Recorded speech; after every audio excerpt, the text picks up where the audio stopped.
जिस वक्त पूरा देश भगवान राम की भक्ति में डूबा है, उस वक्त इंडी गठबंधन यह सोच रहा है कि बॉस राम के नाम की काट क्या निकाले, क्योंकि नरेंद्र मोदी तो सीधे तौर पर सबसे बड़े राम भक्त दिख रहे हैं। वो मंदिरों में जा रहे हैं, वो प्राण प्रतिष्ठा के लिए अनुष्ठान कर रहे हैं। पब्लिक मोदी मोदी कर रही है और उससे भी ज्यादा राम राम कर रही है, किसी तीसरे का नाम ही नहीं ले रही।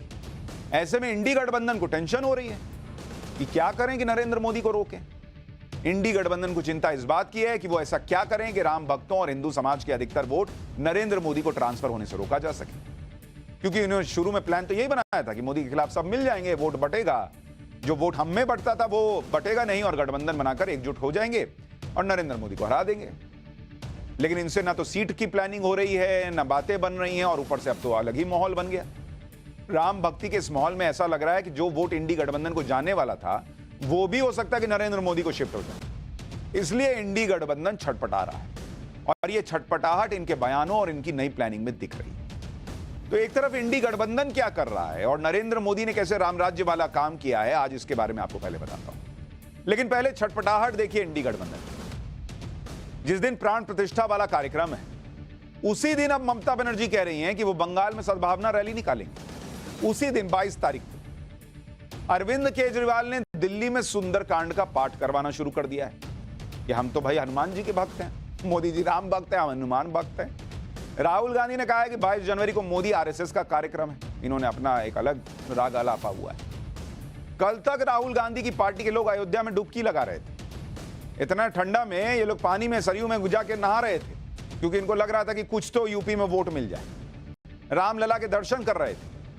आज राहुल गांधी ने कह दिया कि प्राण प्रतिष्ठा तो मोदी आरएसएस का कार्य फंक्शन है, इसलिए इसमें कांग्रेस नहीं जा रही।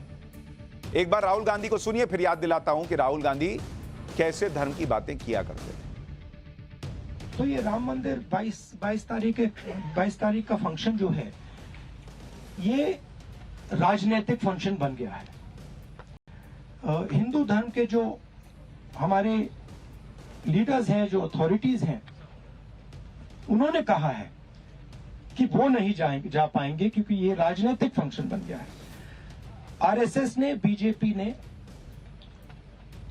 22 तारीख को एक चुनावी flavour, election flavour, political flavour दे दिया है। इसीलिए कांग्रेस प्रेसिडेंट ने इनकार किया वहां जाने का। जहां तक धर्म की बात है, हम सब धर्मों के साथ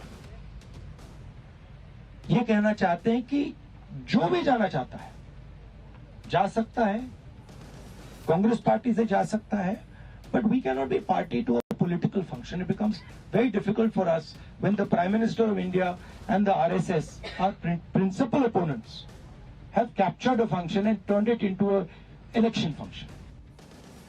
सबसे कमाल की बात यह है कि बीजेपी राम मंदिर का मुद्दा अपने घोषणा पत्र में रखे, ये नहीं रखेंगे, रखे बीजेपी। सवाल बीजेपी से पूछे जाएं कि मंदिर वहीं बनाएंगे, तारीख नहीं बताएंगे। लेकिन जब राम मंदिर बने और वहां नरेंद्र मोदी जाएं तो वो पॉलिटिकल कार्यक्रम हो जाता है। मतलब जब सवाल पूछना हो बीजेपी से तब पॉलिटिक्स नहीं होती राम मंदिर के नाम पे, ये जो करते हैं। लेकिन आज वहां नरेंद्र मोदी चले जाएंगे और इनको निमंत्रण भी जा रहा है, सारे दलों को बुलाया जा रहा है, फिर भी ये पॉलिटिकल कार्यक्रम हो गया। क्यों? क्योंकि इनको जाना नहीं है और कुछ तो वजह बतानी है, तो क्या करें, तो पॉलिटिकल कार्यक्रम है। राहुल गांधी आज बोले कि वो सभी धर्मों के साथ हैं, उन्हें धर्म का फायदा नहीं उठाना, इसमें वो इंटरेस्टेड नहीं, धर्म को उन्हें शर्ट पर पहनने की जरूरत नहीं। लेकिन अगर ये बात सही है तो फिर क्यों राहुल गांधी कुछ साल पहले तक चुनाव में मंदिर मंदिर घूम रहे थे बॉस? 2017-18 में जब गुजरात और उसके बाद एमपी राजस्थान के चुनाव थे, ये भाई साहब जो है वो मंदिर मंदिर जा रहे थे, आए दिन मंदिर जाते थे। तब राहुल गांधी को कांग्रेस के नेता जनेऊधारी बताते थे, जनेऊधारी हैं, शिव भक्त हैं, न जाने क्या क्या बता रहे थे। आज अचानक इनको धार्मिक कार्यक्रम में जो है ना वो नहीं जाना, क्योंकि ये सब धर्म के हो गए, क्योंकि राम मंदिर की बात हो रही है। एक बार राहुल गांधी के बारे में क्या कहा गया था, सुनिए एक बार। ना केवल कांग्रेस उपाध्यक्ष श्री राहुल गांधी हिंदू धर्म से हैं, परंतु वो जनेऊ धारी हिंदू हैं। और जो सार्वजनिक पटल पर है, मैं कहीं से नहीं लाया, आप गूगल करेंगे तो मिल जाएंगी, चाहे वो उनके नामांकन के समय हो चाहे उनकी बहन की शादी के समय हो और चाहे सबसे बड़ा कार्य दुख से चाहे व्यक्ति को करना पड़े, पिता की अस्थियां चुगने का होता है। ये वो फोटो है, मैंने इंटरनेट से ही ली है। देश के लोग देख लें कि एक बेटा जनेऊ धारण कर अपने पिता की अंतिम अस्थियां किस प्रकार से चुनता है। तो यानी राहुल गांधी जनेऊधारी हैं, बहुत बड़े हिंदू हैं, मंदिर मंदिर गए, सब प्रयास हो गया, लेकिन जब राहुल गांधी के लोगों को समझ में आ गया कि सॉफ्ट या हार्ड हिंदुत्व से उनको कोई सियासी फायदा हो नहीं रहा, क्योंकि व्यापक हिंदू समाज नरेंद्र मोदी में अपना नेता देखता है, उसमें एक ईमानदारी देखता है कि ये आदमी चुनावी फायदे के लिए नहीं कर रहा।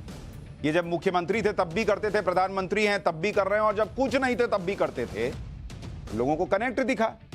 ये ताजा ताजा जनेऊधारी नहीं ना बने नरेंद्र मोदी, या ताजा ताजा मंदिर नहीं ना जाना शुरू किए। तो ये राहुल गांधी ने अपनी लाइन बदल ली, क्योंकि इनको दिखा कि भैया वैसा तो कुछ आया नहीं, मोदी के खिलाफ नए प्रयोग होने लगे। इसी तरह के कुछ प्रयोग ममता बनर्जी भी कर रही हैं। उन्होंने राम मंदिर के माहौल को काउंटर करने के लिए बंगाल में अपना बड़ा प्लान बनाया है। ममता बनर्जी प्राण प्रतिष्ठा में जाएंगी नहीं, लेकिन 22 जनवरी को जब अयोध्या में प्राण प्रतिष्ठा होगी, उस वक्त ममता बनर्जी क्या कर रही होंगी, उसकी डिटेल आ गई। 22 जनवरी को इधर नरेंद्र मोदी राम मंदिर में होंगे, इधर ममता बनर्जी कोलकाता में सद्भावना रैली करने वाली है। रैली से पहले ममता बनर्जी कोलकाता में कालीघाट मंदिर जाएंगी, पूजा करेंगी। ममता बनर्जी की रैली सभी धार्मिक स्थलों से होकर निकलेगी, जिसमें मस्जिद, मंदिर, चर्च, गुरुद्वारा सब रास्तों से ये गुजरेंगी। ममता ने टीएमसी के सभी नेताओं से हर जिले में ऐसी रैली निकालने के लिए कह दिया। मतलब वो राम मंदिर का काट कुछ तो निकालो, घर बैठने से क्या होगा। तो एक काम करो, हम मंदिर मस्जिद सब जगह घूमते हुए चलो।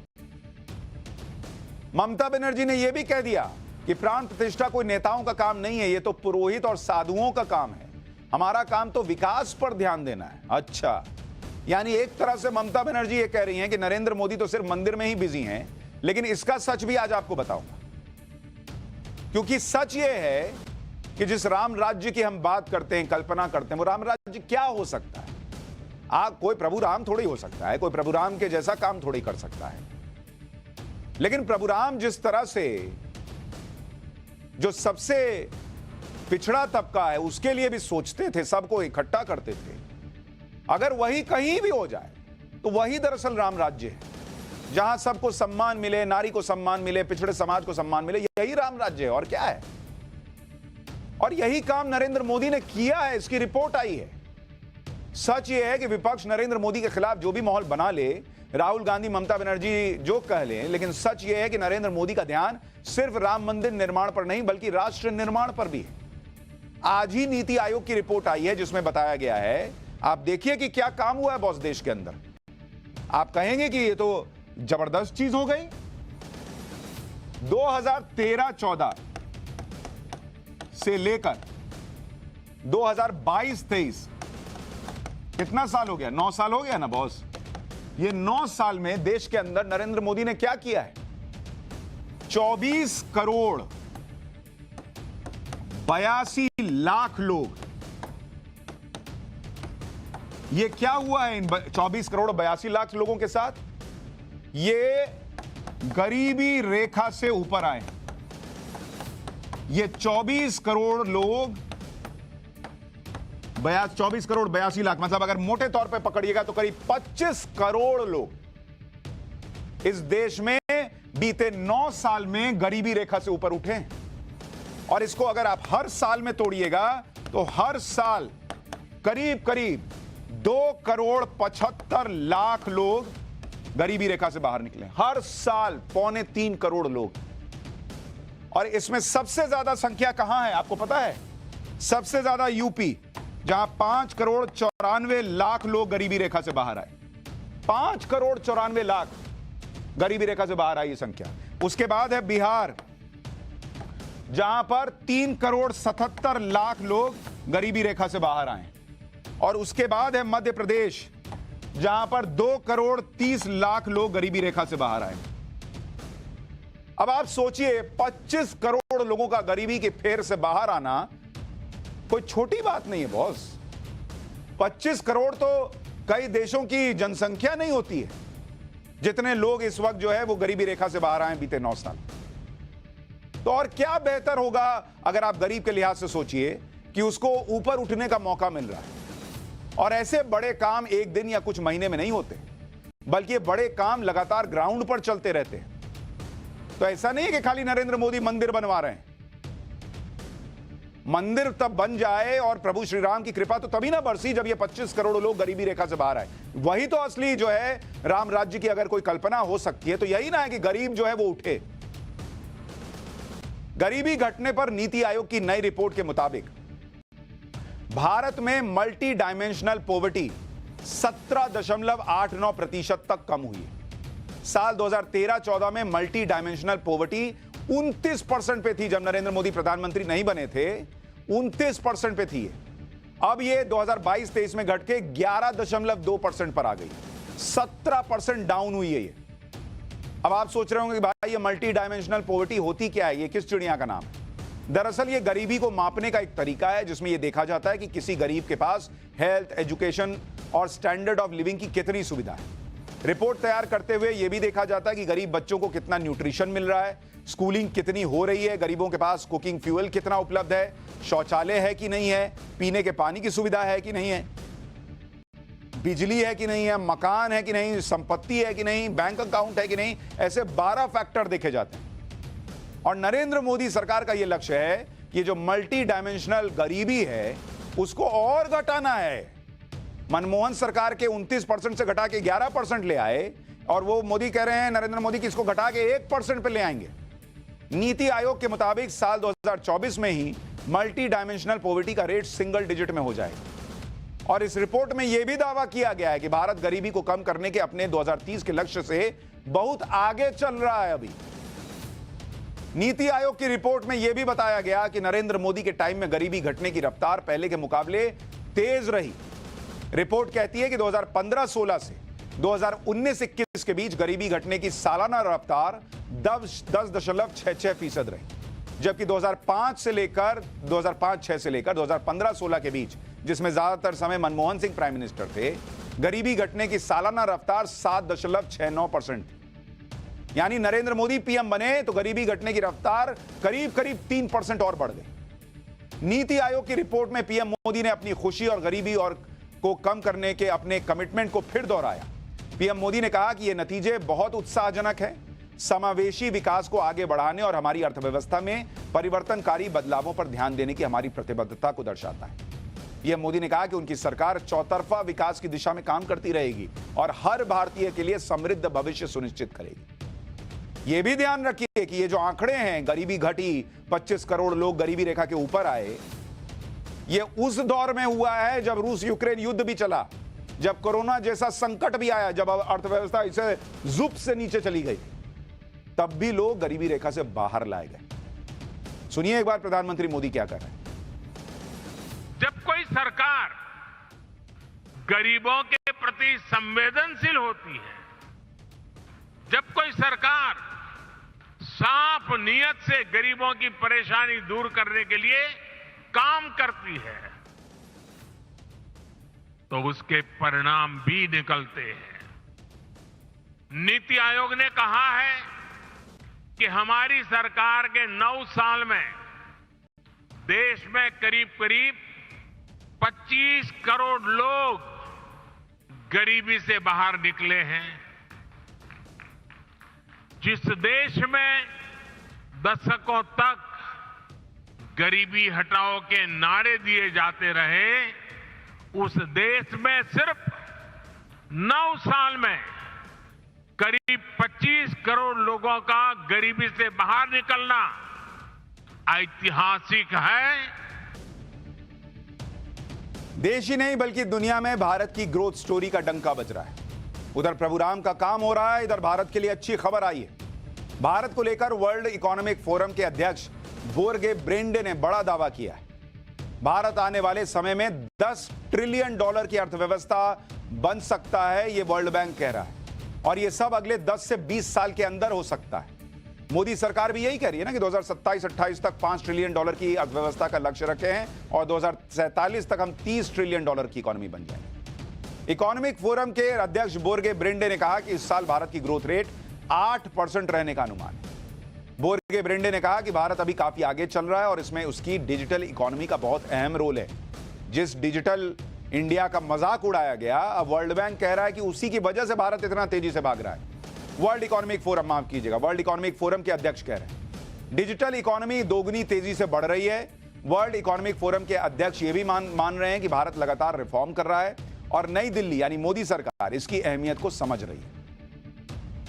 यानी दुनिया, वर्ल्ड इकोनॉमिक फोरम, दुनिया कह रही है कि भारत और गति पकड़ने वाला है। भारत की तेजी जो है, आगे बढ़ने की तेजी और नजर आई। नरेंद्र मोदी की सरकार में भारत की इकोनॉमी रॉकेट बनी हुई और इसी वजह से भारत में बड़ी बड़ी कंपनियां चलाने वाले अधिकारी भी देश की ग्रोथ स्टोरी को लेकर काफी पॉजिटिव हैं। एक सर्वे में 86% भारतीय सीईओज ने माना कि अगले 1 साल में भारत की अर्थव्यवस्था और बेहतर होगी। पीडब्ल्यूसी's एनुअल ग्लोबल सीईओ सर्वे के मुताबिक सर्वे में 62% भारतीय सीईओ को लगता है कि अगले 1 साल में अपनी कंपनी की ग्रोथ को लेकर वो एकदम निश्चिंत हैं कि बॉस अभी तो हमको आगे ही जाना है। 70% भारतीय सीईओ को लगता है कि अगले 3 साल में अपनी कंपनी के रेवेन्यू ग्रोथ को लेकर वो आत्मविश्वास से भरे हुए हैं। जो लोग कह रहे हैं कि मंदिर का काम सिर्फ राजनीति के लिए हो रहा है और नरेंद्र मोदी राम मंदिर के भरोसे बैठे हैं, उन लोगों को याद दिलाना जरूरी है कि पिछले साल अगस्त में प्रधानमंत्री नरेंद्र मोदी ने एनडीए के सांसदों के साथ मीटिंग में एक बड़ी बात कही थी। तब पीएम ने सांसदों से कहा था कि 2024 में सिर्फ राम मंदिर के भरोसे मत रहिए, बल्कि लोगों का भरोसा जीतिए। पीएम ने सांसदों से कहा था कि विकास के काम और योजनाओं के लाभ को लेकर वोटर को बताते रहिए। यह पिछले साल उन्होंने कहा था। तो नरेंद्र मोदी का हिसाब क्लियर है, हर काम साथ में चलता रहेगा, धर्म भी चलेगा, देश भी चलेगा, अर्थव्यवस्था भी आगे बढ़ेगी, इंफ्रास्ट्रक्चर भी डेवलप होगा। और जिन भी लोगों को यह कंफ्यूजन है कि नरेंद्र मोदी तो राम के नाम पर मिलने वाले वोटों के भरोसे हैं, उन्हें आज नरेंद्र मोदी का बयान भी सुन लेना चाहिए। आंध्र प्रदेश में national academy of customs, indirect taxes and narcotics के नए कैंपस के उद्घाटन के मौके पर पीएम मोदी ने बताया कि प्रभु राम उनके लिए सिर्फ भक्ति का नहीं बल्कि सुशासन का भी प्रतीक है। आजकल तो पूरा देश राममय है, राम जी की भक्ति में सराबोर है। लेकिन साथियों, प्रभु श्री राम का जीवन विस्तार, उनकी प्रेरणा, आस्था भक्ति के दायरे से कहीं ज्यादा है।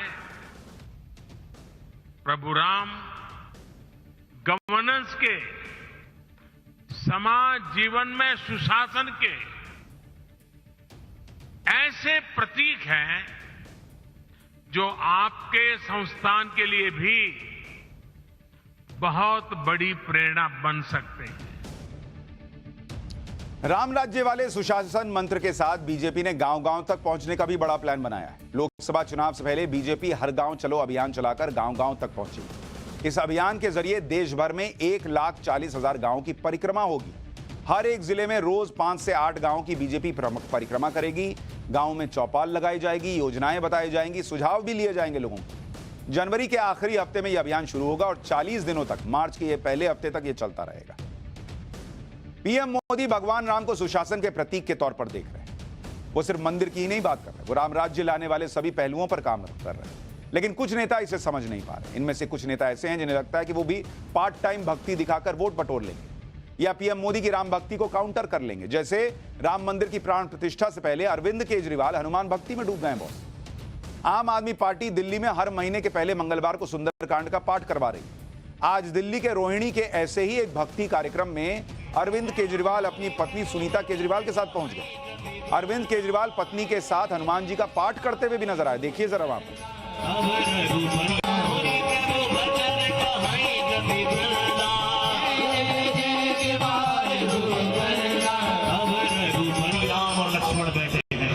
और हमारे बीच में आदरणीय मुख्यमंत्री जी भी पधार चुके हैं। एक बार भगवान श्री राम और लक्ष्मण का स्वागत करें, जरा दोनों हाथ बढ़ा करके। अब हनुमान जी के लिए भक्ति जो है वो नरेंद्र मोदी की वजह से जागी है या हनुमान जी हर संकट से बचाते हैं और फिलहाल तो ईडी के सम्मन का संकट झूल ही रहा है, इसलिए हनुमान जी की शरण में गए हैं, ये तो नहीं कहा जा सकता। लेकिन अरविंद केजरीवाल को हनुमान भक्ति में डूबा देख बीजेपी आरोप लगा रही है कि चुनाव के वक्त अरविंद केजरीवाल को भगवान याद आ रहे हैं। असदुद्दीन ओवैसी ने आज पहले ट्वीट करके केजरीवाल को संघ का छोटा रिचार्ज बता दिया और बाद में कहा कि केजरीवाल बीजेपी के एजेंडे पर चल रहे हैं, दोनों में कोई फर्क नहीं है। एक बार सुनिए ओवैसी को। आखिर आप में बीजेपी में क्या फर्क है? आप तो बीजेपी आरएसएस के एजेंडे पे चल रहे हैं। कोई कहता है कि सरयू नदी को जाऊंगा, कोई कहता है कि राष्ट्रपति को कि आप नासिक आ जाइए, और यहाँ पर दिल्ली में ये लोग कह रहे हैं कि हम लोग सूरजकंड और हनुमान चालीसा पढ़ाएंगे। तो इनमें और बीजेपी में आरएसएस में कोई फ़र्क नहीं रहा है। आप उन्हीं की आइडियोलॉजी पे चल रहे हैं। आप कैसे मोदी को हराएंगे फिर? तो ये इनकी हिपोक्रेसी है। और मैं देश के जो सेकुलर जहन रखने वाले लोग हैं उनसे अपील कर रहा हूँ कि अब सिर्फ लड़ाई हो रही है मेजॉरिटी कम्युनिटी कोड को कैसे हासिल किया जाए। दिन रात मस्जिद मुसलमान मस्जिद मुसलमान मस्जिद मुसलमान करने वाले असदुद्दीन ओवैसी जब सेक्युलरिज्म शब्द बोलते हैं तो कितना मजेदार लगता है, नहीं?